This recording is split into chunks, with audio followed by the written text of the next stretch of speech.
မင်္ဂလာပါခင်ဗျာ ACC ကွန်ပျူတာသင်တန်းမှကြိုဆိုပါတယ်ကျွန်တော်နာမည်နိုင်လင်းဦးပါခင်ဗျာကျွန်တော်ဒီနေ့ Photoshop နဲ့ Name Cast တွေကလေး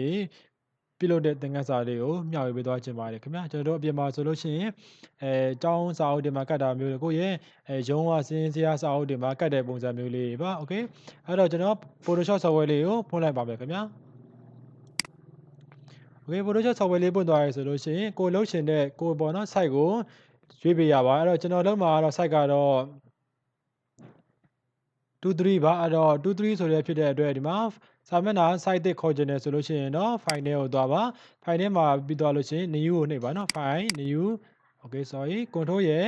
n နဲ့စာမျက်နှာလေးအသစ်ခေါ်လို့ရပါတယ် file new ကိုနှိပ်ပါ okay ဒီမှာဆိုလို့ရှိရင်ကျွန်တော်အောက်ဆုံးမှာတော့ custom အောင်နော် custom ဆိုတာတော့စာရွက်အနေထားကိုကိုယ့်ဘာကိုစိတ်ကြိုက်ဖန်တီးရပါ custom ကိုယူပါမယ်ပြီးရင်ဒီမှာနောက်မှာတော့ 2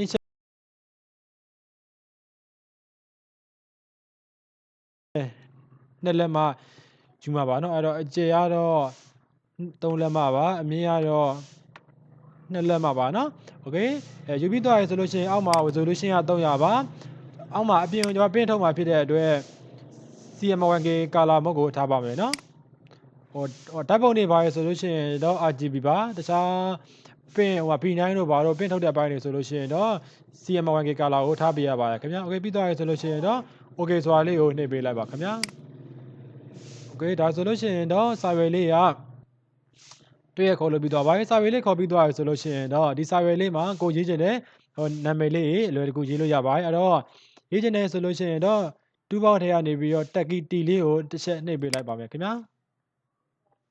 โอเคဒီမှာဆိုလို့ရှိရင်တော့ဒီမှာကိုရေးမဲ့နေရာကိုကာစာချပေးလိုက်ပါကိုရွေးချင်တဲ့ font ကိုလာပြီးတော့ရွေးလို့ရပါတယ်ကျွန်တော်ကတော့ဒီ font ဆိုတဲ့နေရာမှာဝင်းတောင်ကြီးလေးကိုပဲကျွန်တော်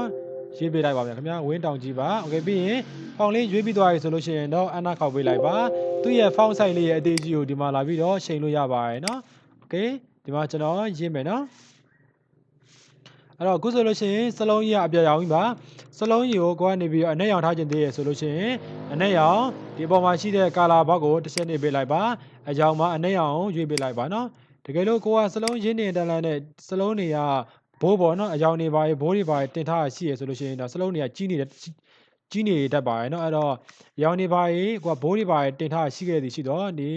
ဘေးနားမှာရှိတဲ့ဒီပေါက်လေးကိုတစ်ချက်နှိပ်ပေးလိုက်ပါเนาะပြီးတော့လို့ရှိရင်ဒီ carton and paragraph ပန်နေဆိုတာလေးကိုနှိပ်ပေးလိုက်ပါပြီးတော့လို့ရှိရင်တကယ်လို့ဒီနေရာလေးမှာပေါ့နော်ဒီ2ဆိုတဲ့နေရာဒီဟာလေးကဒါလေးကဘိုးတင်တာပါတကယ်လို့ဒီနေရာလေးမှာပုံစံမျိုးလေးဖြစ်နေရဆိုရင်ဒါလေးကိုတစ်ချက်ပြန်ပြီးတော့နှိပ်ပေးလိုက်ပါနော်โอเคပြီးတော့ရဆိုလို့ရှိရင်တော့ကိုရေးချင်တဲ့နာမည်လေးအလွယ်တကူရေးလို့ရပါတယ်เนาะချဲ့ချင်တယ်ဆိုလို့ရှိရင်တော့ control ရဲ့ space bar ရနေပြီးတော့ကိုချဲ့ချင်တဲ့စာရွက်အနေထားကိုချဲ့လို့ရပါတယ်เนาะโอเคကျွန်တော်ကတော့ဒီမှာနာမည်လေးရေးပေးလိုက်မယ်နော်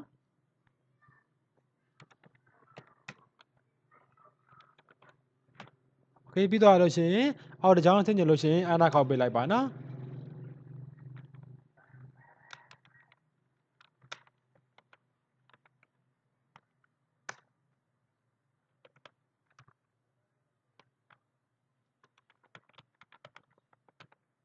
โอเคရမယ်နော်ဒါလေးရတော့ကိုယ့်နာမည်ဆိုလို့ရှိရင်လည်းကိုယ့်ရဲ့နာမည်လေးပါကိုလုပ်တဲ့ရုံးဆိုလို့ရှိရင်ကိုယ့်ရဲ့ရုံးနာမည်လေးနဲ့လွယ်ကူနာမည်လေးထည့်လို့ရပါတယ်နော်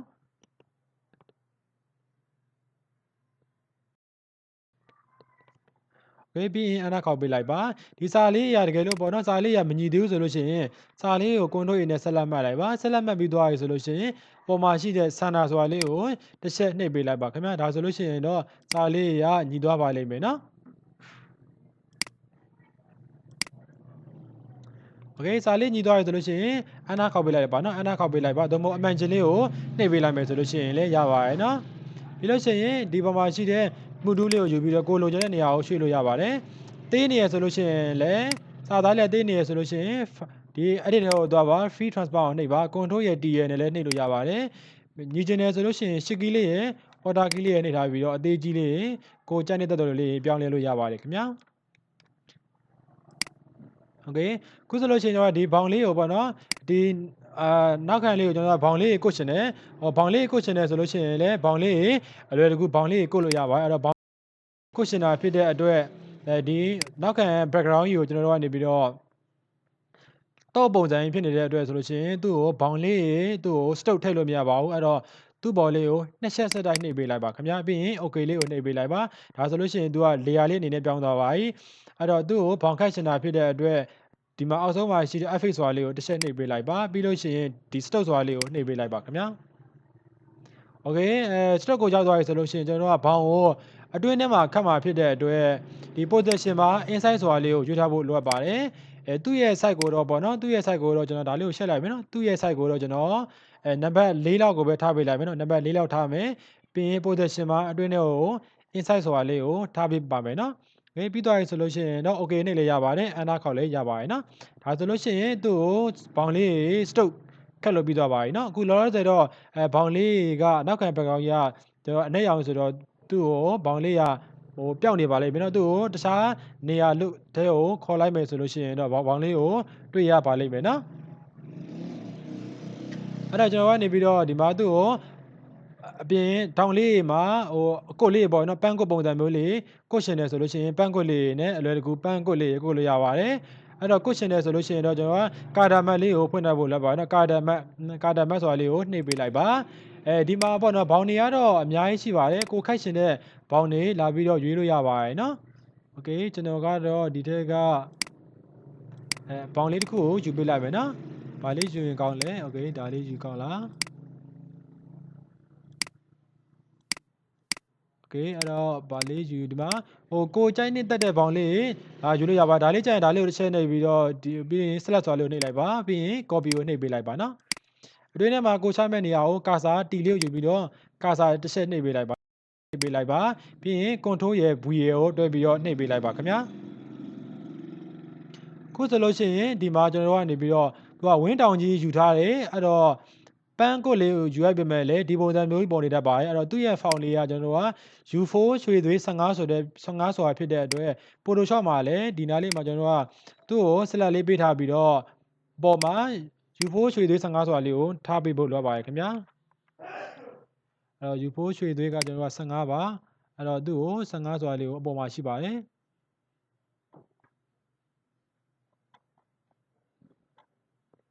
်ဟောရှာမတွေ့သေးဆိုကျွန်တော် U4 ဆိုပြီးတော့ပဲရှာပေးလိုက်မယ်နော်ဒီဘိုးရွှေသေး15ပါ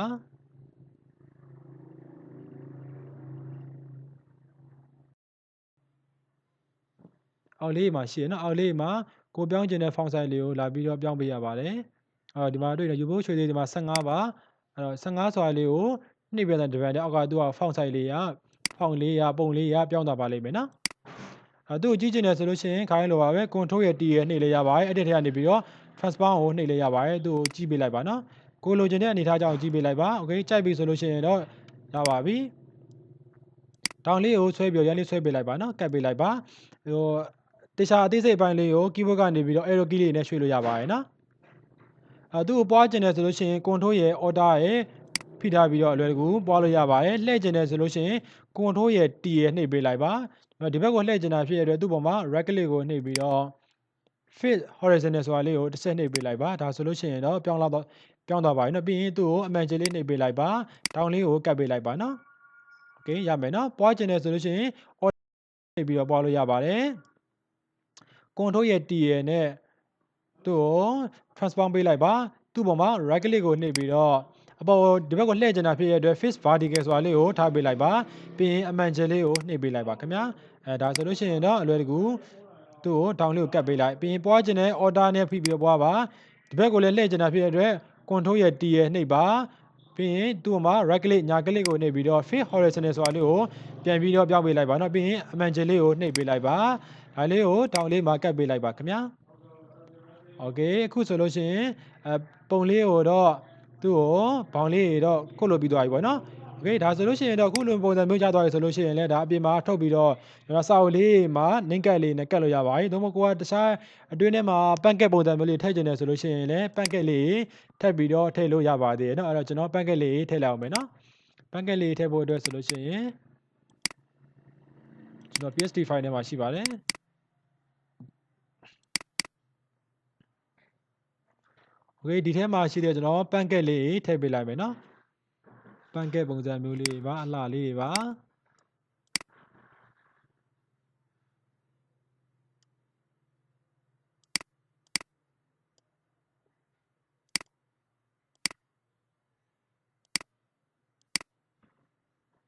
โอเคဒီမှာ layer တွေကထပ်နေရပါโอเคကျွန်တော်ယူမှာနောက်ကပန့်ကက်လေးပါနော်ကိုယူခြင်းတဲ့ပန့်ကက်သားလေးကိုဖိပြီးတော့ဗောနော်ဖိပြီးတော့ဒီဘက်လေးတွေကိုဆွဲပြီးတော့ထည့်ပေးလိုက်ပါโอเคဒါဆိုကြီးနေရဲ့သူ့ကို control ရဲ့ T ရဲ့နဲ့တွဲပြီးနှိပ်ပြီးတော့သိပေးလိုက်ပါနော်ဒေါင်လေးကနေပြီးတော့ control order နဲ့ကျုပ်ပြီးတော့သိပေးလိုက်ပါโอเคဒီမှာကိုလိုချင်တဲ့နေရာလေးကိုထားပေးလိုက်ပါနော်ကိုလိုချင်တဲ့နေရာလေးရထားပေးလိုက်ပါ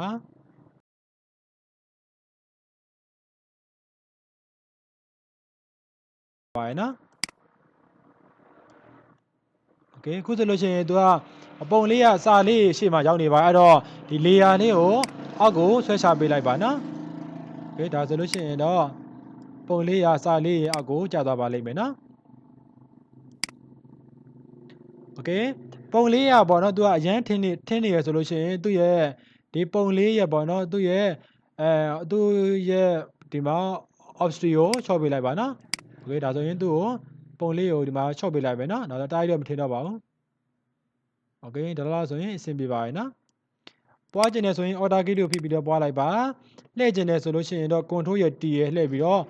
သူ့မှာ right click ညာ click ကိုနေပြီးတော့ face horizontal ဆိုတာလေးကိုလှည့်ပေးလိုက်ပါခင်ဗျာဒီအပေါ်လေးမှာဒီဘက်ဘေးလေးကိုကတ်ပေးလိုက်ပါကိုထားကျင်တဲ့နေရာလေးမှာကတ်ပေးလိုက်ပါโอเคစာလေးကိုလည်းအပေါ်လေးကိုတိုးပေးလိုက်အောင်မယ်နော်ချင်းကျွန်တော်ဒီနာမည်လေးနဲ့အလွယ်တကူအပြင်မှာထုတ်ပြီးတော့ကတ်လို့ရပါတယ်နော်အဲ့တော့ပုံလေးကိုကြိုက်တယ်လို့လေးပြုလုပ်ပြီးသွားပြီဆိုလို့ရှိရင်တော့အဲ့စာရွက်အသစ်ခေါ်နော်စာရွက်အသစ်လေးမှာ print ထုတ်ဖို့အတွက်ကိုစာရွက်လေးကိုစီးပေးရပါမယ်နော်အဲ့တော့စီးပေးချင်တာဖြစ်ရတဲ့အတွက် control ရဲ့ N နဲ့စာမျက်နှာအသစ်ခေါ်လိုက်ပါမယ်ပြီးတော့လို့ရှိရင်စာမျက်နှာလေးကတော့ A4 လေးပါအဲ့တော့ international paper ကိုသွားပါပြီးရင်ဒီမှာအမြဲတမ်း inset လက်မလေးဖြစ်နေရပါမယ်ပြီးရင် okay ကိုနှိပ်ပေးလိုက်ပါနော်โอเคကျွန်တော်ဒီမှာကျွန်တော်ဆွမ်းနာတော့ကျွန်တော်ဒီ file ကြီးကိုမလိုအပ်တော့ဖြစ်တဲ့အတွက်ဒီ file ကို close ဆိုတာနဲ့ပိတ်ပေးလိုက်ပဲနော်နှိပ်ပေးလိုက်ပါပြီးရင် no ဆိုတာလေးကိုနော်မစစ်တော့ပါဘူးအဲ့တော့ကျွန်တော်ကဒီမှာခုဆိုလို့ရှိရင်ဒါ layer တွေကပြတ်နေပါတော့ layer ပြတ်နေဖြစ်တဲ့အတွက် layer တွေကိုပေါင်းပေးရပါမယ်နော်ပေါင်းပေးခြင်းနဲ့ဆိုလို့ရှိရင်တော့ control ရဲ့ shift ရဲ့ e ရဲ့နဲ့လွယ်တကူပေါင်းလို့ရပါတယ်သို့မဟုတ် layer တွေကိုသွားပြီးတော့ဒီမှာ mask visible ဆိုတာလေးကိုလည်းနှိပ်ပေးလို့ရပါတယ်နော်ဒီ mask visible ဆိုတာလေးကိုနှိပ်ပေးလိုက်ပါဒါဆိုလို့ရှိရင် layer တွေကိုပေါင်းသွားပါပြီနော်အဲ့တော့ layer တွေပေါင်းသွားပြီဆိုလို့ရှိရင်တော့လွယ်ကူဒီပုံစံမျိုးလေးဖိပြီးတော့စာမျက်နှာအသစ်လေးမှာလွယ်ကူဒီမှာသွားပြီးတော့ရွှေ့လို့ရပါတယ်နော်အဲ့တော့ခုဆိုလို့ရှိရင်ဒီစာမျက်နှာလေးကအလဲကောင်လေးကမတည်ဘူးเนาะအလဲကောင်လေးဖော်ကျင်တယ်ဆိုလို့ရှိရင်တော့ control ရဲ့ A ရဲ့နဲ့ဒီ background လေးကို select ပေးလိုက်ပါเนาะ control ရဲ့ A ရဲ့နဲ့အကုန်လုံး background လေးကို select ပေးလိုက်ပါ select ပေးပြီးသွားရဆိုလို့ရှိရင်တော့ file နဲ့ကို edit ထဲကိုသွားပါ free transform ကိုနှိပ်ပေးလိုက်ပါเนาะ control ရဲ့ T ရဲ့နဲ့လည်းနှိပ်လို့ရပါတယ်ဒါဆိုလို့ရှိရင်တော့ဒီ pointer လေးကဒါအလဲကောင်လေးပါတော့ဘေးနားမှာရှိတဲ့ pen လေးကိုဆွဲပေးလိုက်ပါဒါဆိုလို့ရှိရင်အလဲကောင်လေးကိုကြာသွားပါပြီเนาะselection ဖောက်ချင်တယ်ဆိုလို့ရှိရင်ပြီးရင်ဒါလေးကိုအမှန်ပြန်ရှစ် selection ဖောက်ချင်ရင် control ရဲ့ D ရဲ့နဲ့နှိပ်ပေးလိုက်ပါခုဆိုလို့ရှိရင်ကိုလိုချင်တဲ့အနေအထားလေးကိုကတ်ပေးလိုက်ပါပွားချင်တယ်ဆိုရင် control key လေးကိုဖိပြီးတော့ပွားလို့ရပါရှင် shift key လေးကိုဖိပြီးတော့ညှိလို့ရပါတယ်နော်နှစ်ခုပွားချင်တာဖြစ်တဲ့အတွက်နှစ်ခုသလုံးကို select ပေးလိုက်ပါ shift က control ရဲ့အတွဲ shift က order ရဲ့အတွဲပြီးတော့ဖိလိုက်ပါနော်ကျွန်တော်တို့ကဒါညှိရပါ sorry okay ဒါမယ်နော်ပွားလေးသိရနော်ဒီမှာ control ရဲ့ sorry order ရဲ့ shift ကတွဲပြီးတော့နှိပ်ပေးလိုက်ပါ order ရဲ့ shift ကတွဲပြီးတော့နှိပ်မယ်ဆိုလို့ရှိရင်တော့ဒီဘက်ဘေးလေးတစ်ခုပဲပွားပါအဲ့တော့ control key လေးပါဖိထားဖို့လိုအပ်ပါတယ်အဲ့တော့ control ရဲ့ order ရဲ့ shift ကနဲ့တွဲပြီးတော့နှိပ်ပေးလိုက်ပါခင်ဗျာ okay သူ့ကိုလည်းနောက်တစ်ခါနှစ်ခုတော့လေးခုလုံးဆက်လက်ပတ်ပြီးတော့ control ရဲ့ shift က order ရဲ့နဲ့တွဲပြီးတော့ပေးလိုက်ပါခင်ဗျာโอเคကြိုက်ပြီဆိုလှုပ်ပေးလိုက်ပါနောက်တစ်ခုပွားဖို့အတွက်ဆိုလို့ရှိရင်ဒီနှစ်ခုတည်းကိုပြန်ပြီးဆက်လက်ပေးလိုက်ပါ control ရဲ့ order ရဲ့ shift ကနဲ့တွဲပြီးတော့နှိပ်ပေးလိုက်ပါโอเคဒါဆိုလို့ရှိရင်ကျွန်တော်ကအလွယ်တကူဒီနာမည်လေးကို print ထုတ်ပြီးတော့စာအုပ်လေးမှာကိုယ့်ရဲ့ရုံးစာအုပ်လေးမှာရဲ့ဘောက်လေးပေါ့နော်ကိုယ့်ရဲ့ရုံးခန်းမှာဆိုလို့ရှိရင်ကိုယ့်ရဲ့ရုံးခန်းမှာလုပ်ငန်းခွင်မှာကိုကတ်ရှင်တဲ့ပုံလေးပေါ်ကိုကတ်လို့ရပါတယ်အဲ့တော့ဒီ ဒါလေးကိုကနေပြီးတော့သိမ့်ကျင်တယ်ဆိုလို့ရှိရင်တော့ပုံလေးအနေနဲ့သိမ့်ကျင်တယ်ဆိုလို့ရှိရင်တော့ file ထဲကိုသွားပါပြီးရင် save ဆိုတာလေးကိုနှိပ်ပေးလိုက်ပါနော် save ဆိုတာကိုနှိပ်ပေးလိုက်ပါကိုက save ရတိုင်းမှာကိုက print ထုတ်တော့မှာဆိုလို့ရှိရင်တော့ save ရတိုင်းမှာ jpeg ဆိုတာလေးကိုပြောင်းပြီးတော့သိမ့်လိုက်ပါနော်ဒါလေးကဓာတ်ပုံအနေနဲ့သိမ့်တာပါကိုယ့်ရဲ့နာမည်လေးကိုလည်းကိုကြိုက်နေတဲ့နာမည်လေးသိမ့်လို့ရပါတယ်နော်ပြီးရင် save ဆိုတာလေးကိုနှိပ်ပေးလိုက်ပါကိုကနောက်တစ်ခါတခြားနာမည်တွေကိုလည်း okay ဒီနားမှာအမြဲတမ်းသူ့ရဲ့ maximum quality က7နှစ်ဆိုတာလေးကိုထားတာပါပြီးရင် okay ဆိုတာလေးကိုနှိပ်ပေးလိုက်ပါကိုကပေါ့နော်ဒီပုံလေးကိုစာလေးနာမည်လေးပြန်ပြီးတော့ပြင်ကျင်သေးရဆိုလို့ရှိရင်လည်းဒါလေးကို PHP file နဲ့သိမ်းလို့ရပါတယ်เนาะအဲ့တော့ကျွန်တော်ကဒီငကိုလောက်ခဲ့တဲ့ file လေးကိုဒါဆိုရင် layer တွေပေါင်းထားပါ layer တွေကပေါင်းထားပြီးသွားပြီဆိုလို့ရှိရင်ပြန်ပြီးတော့ပြင်လို့မရတော့ပါဘူးပြန်ပြီးတော့ဟောเนาะပြန်ပြီးတော့ခွဲကျင်တယ်ဆိုလို့ရှိရင်တော့ control ရေ order ရဲ့ z ကနဲ့ပြန်ပြီးတော့ခွဲလိုက်ပါဒါမှဒါကိုကနေပြီးတော့ပေါ့နော်ဟိုဒါလေးကိုစိတ်ထားမယ်ဆိုလို့ရှိရင်နောက်တစ်ခါနာမည်တွေပါပြောင်းပြီးတော့အလွယ်တကူအစင်သင်းလေးထုတ်လို့ရပါတယ်နော်โอเคအဲ့တော့ဒါလေးကိုကျွန်တော်နောက်တစ်ခါပြန်ပြင်ကျင်တယ်ဆိုလို့ရှိရင်သိမ်းကျင်တယ်ဆိုလို့ရှိရင် file လေးကိုသွားပါပြီးရင် save ဆိုတာလေးကိုနှိပ်လိုက်ပါနော် save ဆိုတာလေးကိုနှိပ်လိုက်ပြီး file name ဒီ file type မှာဒီ save ရ type မှာတော့ psd เนาะ psd file နဲ့သိမ်းပါမယ်ပြီးရင်နာမည်လေးကကျွန်တော်ဒီမှာဆွမ်းနာပေးခဲ့တဲ့နာမည်လေးပါဒေါ်စန်တာအောင်ပေါ့နော်ဝေးနာမည်လေးကနာမည်လေးကဂျပက်နေတယ်ဆိုတော့မရှိတော့ဘူးโอเคဒီမှာတွေ့နော်ဒါလေးကိုတစ်ချက်နေပေးလိုက်ပြီးရင်ကိုကြိုက်တဲ့ file နဲ့ကိုပေးပြီးတော့ save ဆိုတာလေးကိုနှိပ်ပေးလိုက်ပါโอเคဒါလေးကသိမ်းထားလေးကရှိရတယ်နော်ဒေါ်စန်တာအောင်ဂျပက်ကြီးโอเคပြီးရင်သူ့ကို dash 1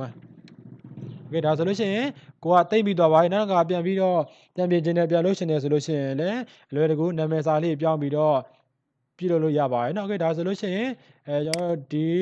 အခုဆိုလို့ရှိရင်ဒီဟာလေးကိုကျွန်တော်ကနေပြီးတော့ပင်တာကနေပြီးပင်ထုတ်ပြီးတော့အလွယ်တကူသုံးလို့ရပါတယ်เนาะကျွန်တော်စာအုပ်တွေပါကတ်မယ်ဆိုလို့ရှိရင်တော့ပိုတိုပေပါကတော့เนาะပိုတိုပေပါရိုးရိုးဟိုဓာတ်ပုံထုတ်တဲ့ပိုတိုပေပါကတော့ကတ်လို့မရပါဘူးเนาะအဲ့တော့ပိုတိုပေပါကိုကျွန်တော်ကနေပြီးတော့ဟိုစတစ်ကပိုတိုပေပါလေးရှိပါတယ်အဲ့တော့ကိုကအပြင်ကဆိုင်ကနေပြီးတော့ဗောနော်ဒီပိုတိုပေပါမှာဗောနော်ကျွန်တော်ဟိုစတစ်ကာနဲ့စတစ်ကာသားလေးဝယ်ပြီးတော့အလွယ်တကူထုတ်လို့ရပါတယ်เนาะထုတ်ပြီးတော့ကတ်ကြီးလေးနဲ့ညှပ်ပြီးတော့ကိုယ့်ရဲ့စာအုပ်လေးမှာကိုကတ်ချင်တဲ့နေရာလေးမှာအလွယ်တကူကတ်လို့ရပါတယ်เนาะโอเคဒါဆိုလို့ရှိရင်ဒီသင်ခန်းစာလေးကိုလည်းမိတ်ဆွေတို့အနေနဲ့ဟိုပြုလုပ်တတ်မယ်လို့လည်းထင်ပါတယ်ဒီသင်ခန်းစာလေးကမိတ်ဆွေတို့အတွက်လည်းအကျိုးရှိမယ်လို့လည်းထင်ပါတယ်ခင်ဗျာတခုခုအစင်မပြေရနားမလည်ရရှိရဆိုလို့ရှိရင်ဒီဗီဒီယိုလေးအောက်မှာသို့မဟုတ်ပိတ်ချက်ပေါက်လေးမှာလည်းဝင်ရောက်ပြီးတော့မေးလို့ရပါတယ်ခင်ဗျာโอเคအားလုံးအတွက်လည်းအကျိုးရှိမယ်လို့လည်းထင်ပါတယ်အားလုံးပဲအဆင်ပြေပါစေခင်ဗျာ